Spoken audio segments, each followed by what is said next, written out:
नमस्कार दोस्तों, आपका स्वागत है ओके सर चैनल में। और दोस्तों, आपके सामने प्रस्तुत हैं हिंदी साहित्य के 70 मोस्ट इम्पोर्टेंट क्वेश्चन।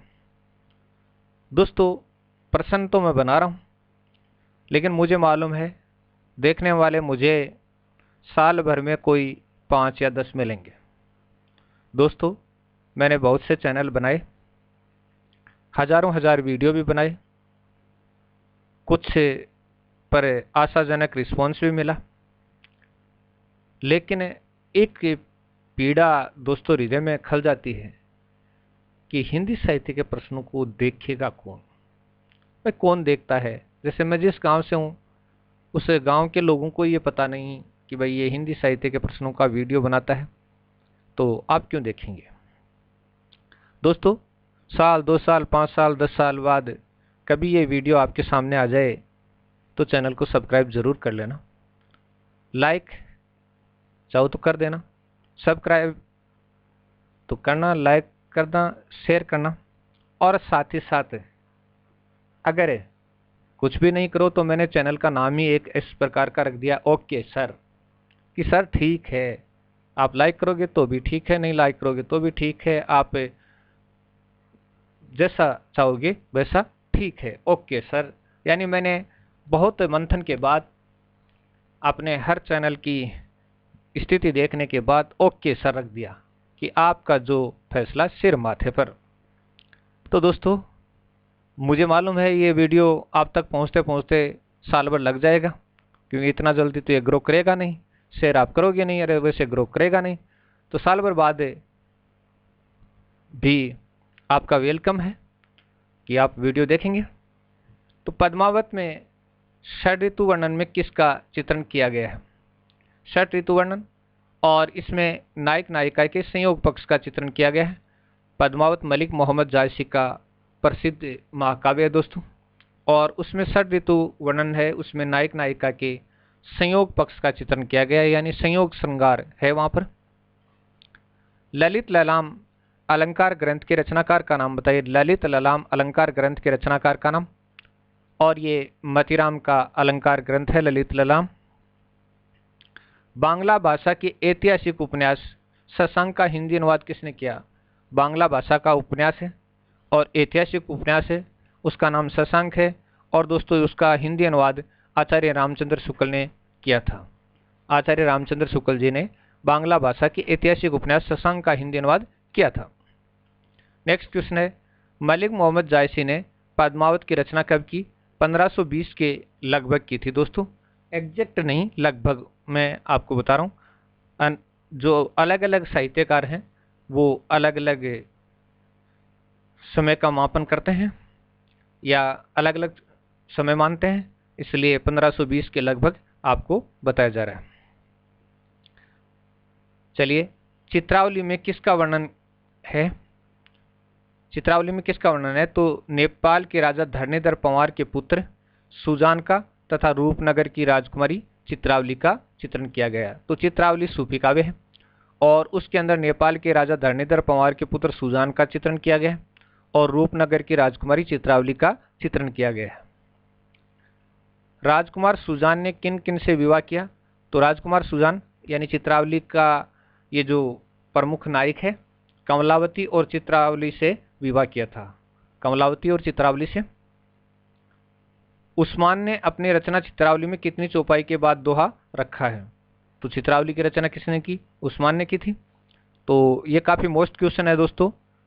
7 चौपाइयों के बाद एक दोहा रखा है और ये उन्होंने जायसी का अनुकरण किया है।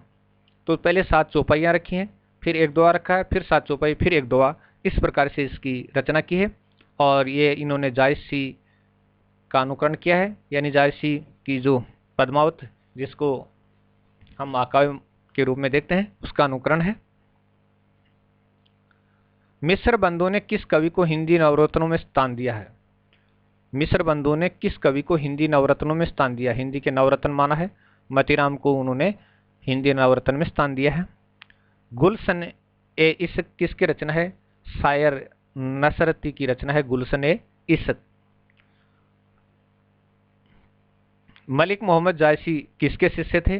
शेख मोहिउद्दीन के शिष्य थे। शेख मोहिउद्दीन के शिष्य थे मलिक मोहम्मद जायसी। भिखारी दास के पिताजी का क्या नाम था? कृपाल दास था भिखारी दास जी के पिताजी का नाम। कमलावती और चित्रावती किसके प्रतीक हैं? यानी चित्रावली का जो है सूफी काव्य, उसमें कमलावती और चित्रावती किसके प्रतीक हैं? तो ये अविद्या और विद्या की प्रतीक हैं। भीष्म सायनी के समकालीन नाटक का नाम बताइए। भीष्म सायनी का समकालीन नाटक कौन सा है? तो हानुस है, वो इनका समकालीन नाटक है। शतुरमुर्ग नाटक की रचना किसने की? ज्ञानदेव अग्निहोत्री ने शतुरमुर्ग नाटक की रचना की। रस गंधर्व नाटक के नाटककार का नाम बताइए। मणि मधुकर का ये नाटक है दोस्तों रस गंधर्व। सुशील कुमार सिंह के समकालीन नाटक का नाम बताइए। सिंहासन खाली है। सिंहासन खाली है सुशील कुमार सिंह का समकालीन नाटक है। भारतीय सूफी संप्रदाय किस संप्रदाय की देन है? तो ये बेसरा संप्रदाय की देन है। तो भारतीय सूफी संप्रदाय है वो बेसरा संप्रदाय की देन है। अलंकार पंचाशिका की रचना किसने की? मतीराम ने की थी अलंकार पंचाशिका की रचना। माधवानंद कामकंदला के लेखक कौन है? आलम की रचना है दोस्तों। माधवानंद कामकंदला आलम की रचना है। सत्यवती कथा के रचनाकार का नाम बताइए। ईश्वर दास की रचना है सत्यवती कथा। रसराज और लक्षण श्रृंगार ग्रंथों के रचयिता का नाम बताइए। मतीराम के ये ग्रंथ है रसराज और लक्षण श्रृंगार ग्रंथ। भिखारी दास किसके आश्रित कवि थे? भिखारी दास किसके आश्रित कवि थे? तो प्रतापगढ़ के राजा पृथ्वी सिंह के भाई हिंदुपति सिंह के ये आश्रित राजा थे, आश्रित कवि थे। प्रतापगढ़ के राजा पृथ्वी सिंह के भाई हिंदुपति सिंह के आश्रित कवि थे। मतीराम की श्रृंगार रस प्रधान और नायिका भेद प्रधान रचना का नाम बताइए। तो श्रृंगार रस प्रधान है और नायिका भेद प्रधान रचना है और उसका नाम है रसराज। रसराज रचना है। एक और द्रोणाचार्य नाटक के नाटककार का नाम बताइए। शंकर शेष का नाटक है एक और द्रोणाचार्य। इतिहास चक्र नाटक की रचना किसने की? इतिहास चक्र नाटक की रचना दया प्रकाश ने की थी। दया प्रकाश ने इतिहास चक्र नाटक की रचना की थी। सूर्य की अंतिम किरण से सूर्य की पहली किरण तक नाटक के नाटककार का नाम बताइए। सूर्य की अंतिम किरण से सूर्य की पहली किरण तक नाटक के नाटककार सुरेंद्र वर्मा का नाटक है दोस्तों। सूर्य की अंतिम किरण से सूर्य की पहली किरण तक नाटक के नाटककार सुरेंद्र वर्मा हैं। याद कर लीजिएगा दोस्तों मोस्ट क्वेश्चन। खजुराहो का शिल्पी नाटक की रचना किसने की? शंकर शेष ने खजुराहो का शिल्पी नाटक की रचना की थी। योर्स फेथफुली गुफाएं नाटक की रचना किसने की? मुद्रा राक्षस ने की थी योर्स फेथफुली गुफाएं। सेतुबंध नाटक के नाटककार का नाम बताइए। सुरेंद्र वर्मा का नाटक है सेतुबंध। सेतुबंध सुरेंद्र वर्मा का नाटक है। ढोला मारूरा दुहा के रचनाकार का नाम बताइए। कल्लोल और कुशललाभ। कई किताबों में आपको कल्लोल देखने को मिलेगा और कई किताबों में कुशललाभ देखने को मिलेगा। ज्यादातर किताबों में आपको कुशललाभ देखने को मिलेगा दोस्तों। ढोला मारूरा दुहा में विवाह के समय ढोला की आयु कितनी थी? 3 वर्ष की अवस्था थी ढोला की। छंदसार और साहित्यसार ग्रंथ के रचनाकार का नाम बताइए। 2 ग्रंथ है दोस्तों, एक का नाम छंदसार है दूसरे का नाम साहित्यसार, और ये दोनों ग्रंथ हैं मतीराम के ग्रंथ हैं छंदसार और साहित्यसार। कथा रूप मंजरी के रचनाकार कौन हैं? जान कवि हैं दोस्तों, और जान कवि ने सबसे ज्यादा सूफी प्रेमाख्यानक काव्य लिखे हैं और इनका जो संबंध है वो राजस्थान के सीकर जिले से है। आखिरी कलाम किसकी रचना है? मलिक मोहम्मद जायसी की रचना दोस्तों आखिरी कलाम। आखिरी कलाम में किसका वर्णन है? कयामत का वर्णन है आखिरी कलाम में। मतीराम ने ललित ललाम की रचना किस राजा के आश्रय में की? बूंदी नरेश भाव सिंह के आश्रय में की थी। मतीराम ने ललित ललाम की रचना बूंदी नरेश भाव सिंह के आश्रय में की थी। भूषण का जन्म कब हुआ? वीररस के कवि भूषण का जन्म संवत 1670 में वीररस के कवि भूषण का जन्म हुआ था। पद्मावत में किसका वर्णन है? चित्तौड़ की महारानी पद्मिनी का चित्रण किया गया है, वर्णन किया गया है। चलिए अगला प्रश्न है, पद्मावती किसकी पुत्री थी? पद्मावती किसकी पुत्री थी? सिंहल द्वीप के राजा गंधर्व सेन की कन्या थी। सिंहल द्वीप का राजा गंधर्व सेन था, उनकी कन्या थी पद्मावती। तमाशा नाटक के नाटककार का नाम बताइए। राजकुमार भ्रमर का नाटक है तमाशा। पद्मावत काव्य में हीरामणि किसका नाम है? तोते का नाम है। पद्मावत काव्य में हीरामणि किसका नाम है? तोते का नाम है। पद्मावत महाकाव्य का नायक कौन है? चित्तौड़ का राजा रतन सेन पद्मावत महाकाव्य का नायक है। भूषण के पिताजी का क्या नाम था? रत्नाकर त्रिपाठी भूषण के पिताजी का नाम था। भूषण को भूषण की उपाधि किसने दी? भूषण को भूषण की उपाधि किसने दी? चित्रकूट के राजा रुद्रशाह सोलंकी ने भूषण को भूषण की उपाधि दी। पद्मावत महाकाव्य में राजा रतन सेन की एक और रानी का उल्लेख किया गया है, जिसका क्या नाम था? पद्मावत महाकाव्य में राजा रतन सेन की एक और रानी का उल्लेख किया गया है, उनका नाम क्या था? नागमती था। तो पद्मावत महाकाव्य है, राजा रतन सेन उनके नायक हैं और उनकी एक और रानी का उल्लेख किया गया है, जिनका नाम क्या था? तो नागमती था। राघव चेतन कौन था? राघव चेतन राजा रतन सेन के दरबार का एक पंडित था, जिसको देश निकाला देने पर वह अलाउद्दीन खिलजी के पास चला गया था। राघव चेतन है वो राजा रतन सेन के दरबार का एक क्या था? पंडित था, और जिसको देश निकाला देने के बाद में वो अलाउद्दीन खिलजी के पास चला गया था। राजा रतन सेन पद्मावती किसके प्रतीक है? राजा रतन सेन मन का और पद्मावती बुद्धि का प्रतीक है। राजा रतन सेन मन का प्रतीक है और पद्मावती बुद्धि का प्रतीक है। चित्तौड़ किसका प्रतीक है?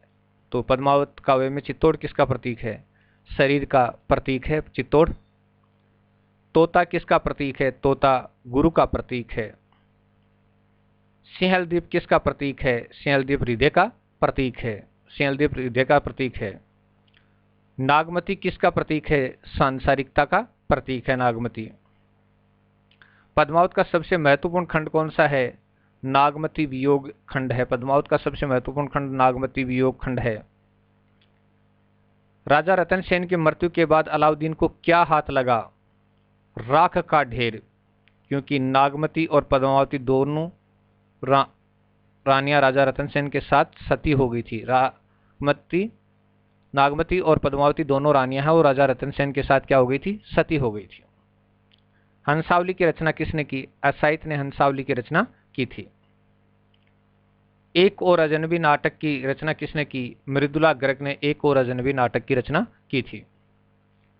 संतोला नाटक की रचना किसने की? मुद्रा राक्षस ने संतोला नाटक की रचना की थी। आठवां सर्ग नाटक के नाटककार का नाम बताइए। सुरेंद्र वर्मा का नाटक है आठवां सर्ग। अब और नहीं नाटक के रचनाकार का नाम बताइए। विष्णु प्रभाकर का नाटक है अब और नहीं। शारदिया नाटक के नाटककार का नाम बताइए। शारदिया नाटक के नाटककार जगदीश चंद्र माथुर का नाटक है शारदिया। कर्फ्यू नाटक के नाटककार का नाम बताइए। लक्ष्मी नारायण लाल का नाटक है कर्फ्यू।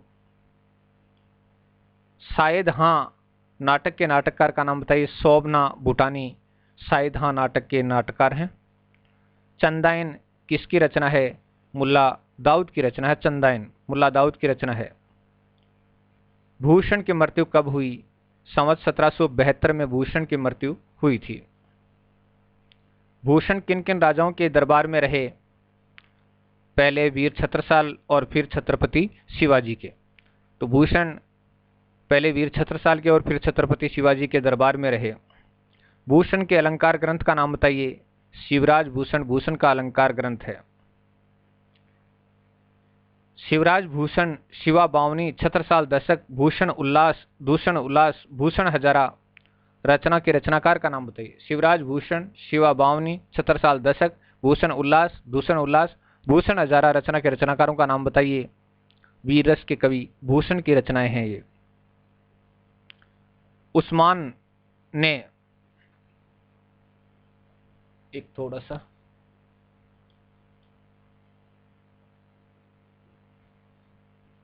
चित्रावली की रचना कब की? तो उस्मान ने चित्रावली की रचना कब की?